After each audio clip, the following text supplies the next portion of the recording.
For more on China's national holiday, I'm joined by Jonathan Kao in Zhoushan, China. He's the Managing Director of Greater China at BCD Travel. Good morning to you, Jonathan, and happy Golden Week.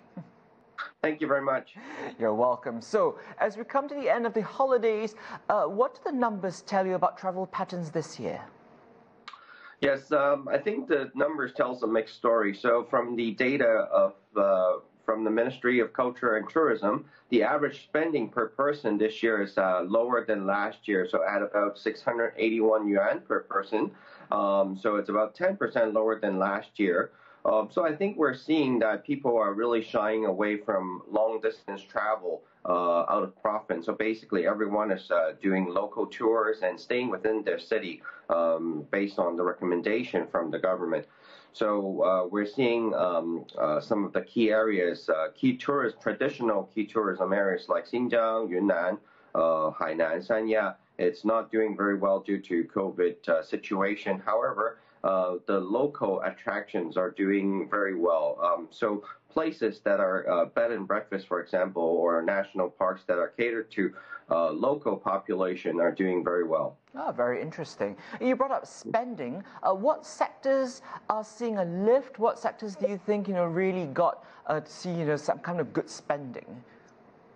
Yeah, so I think this year for the October Golden Week, people are really looking for outdoor activities because of the nice weather, and people really want us to stay outside before the winter sets in. So this year we see that camping, or another word for it is glamping, which is the more luxurious version of it. It's really gaining a lot of popularity. People wanted to stay outdoor in tents. And some of the stays can go up to $400 or $500 US a night, even more expensive than some of the five-star hotels. So people are looking for experience. And then others like hiking and also bike riding is gaining a lot of popularity. And also activities like ultimate frisbee is also gaining for a large following in China. Ah, I see. Now, Jonathan, what kind of programs did we see being put on to really boost consumption this year? What worked? What didn't?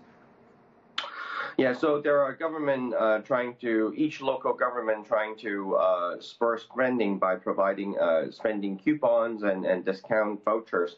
So I think that helped a little bit, but I think ultimately people are really still just traveling locally. So I think that some of the ideas that work would be with children. I think encouraging new experience with children. I think people are more focusing on things to do rather than things to see, as people are trying to have more experience of the outdoor.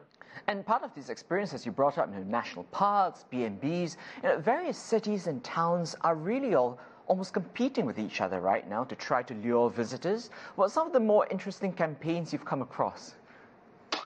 I think that, I think people are looking for, for example, harvesting.